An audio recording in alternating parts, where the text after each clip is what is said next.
Recently I had the opportunity to attend a funeral of a colleague of mine at work.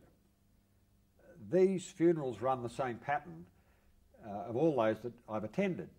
The minister or the priest does the service and confirms to all and sundry in the audience that this person is not really dead, but has gone somewhere, either to heaven, but never is the person ever consigned to hell.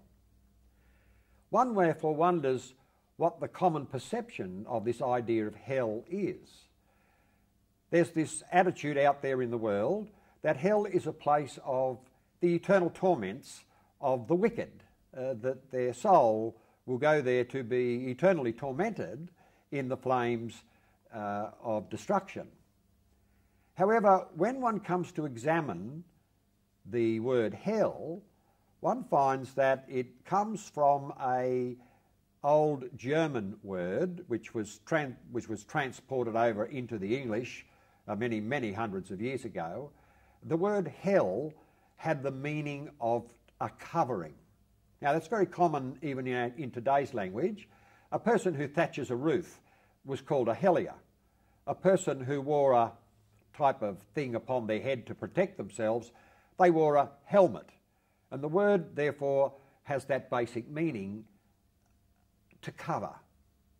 So that when the ancients used the word hell, it meant a covered place, somewhere where the person or the thing was out of sight.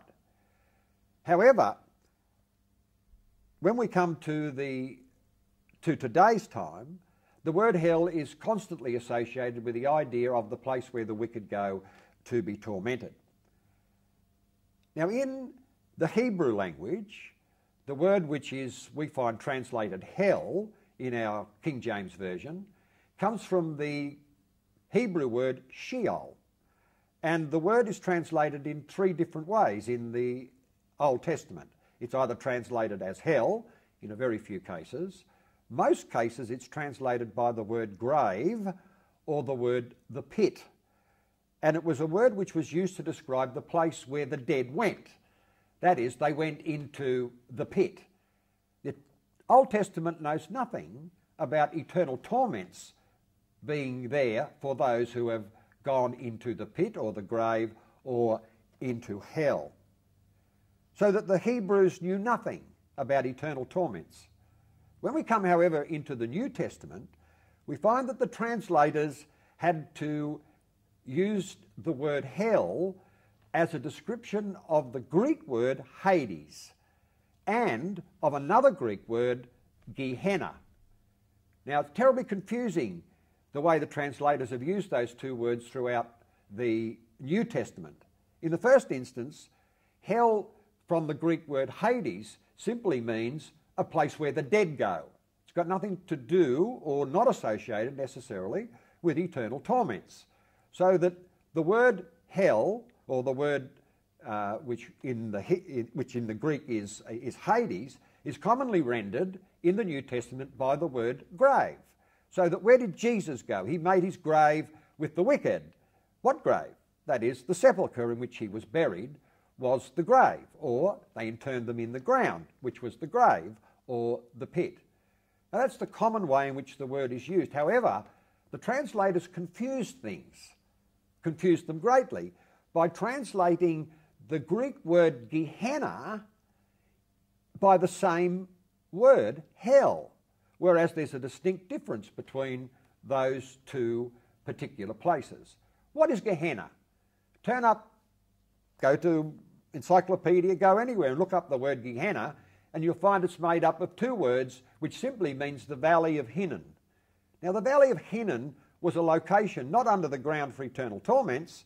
The Valley of Hinnom was in a valley outside Jerusalem where they used to take all the rubbish and used to burn all the rubbish. And it's said of Gehenna that the fires never go out in Gehenna. Well, that's probably very true of most rubbish dumps where all stuff is put.